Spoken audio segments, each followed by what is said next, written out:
जयराम जी केलवा Amet road पे एक truck और टेम्पो री भिड़ंत वेगी।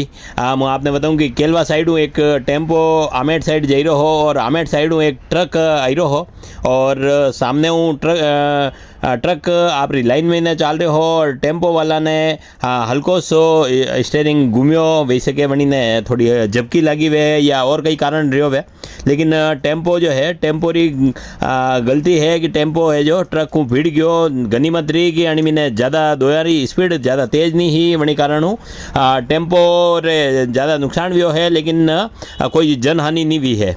टेम्पो वाला रे थोड़ी सी हाथ रे लगी है जो वनी ने हॉस्पिटल पहुँचाई गयो है और यातायात वापस खुलवाई दीदो गयो है।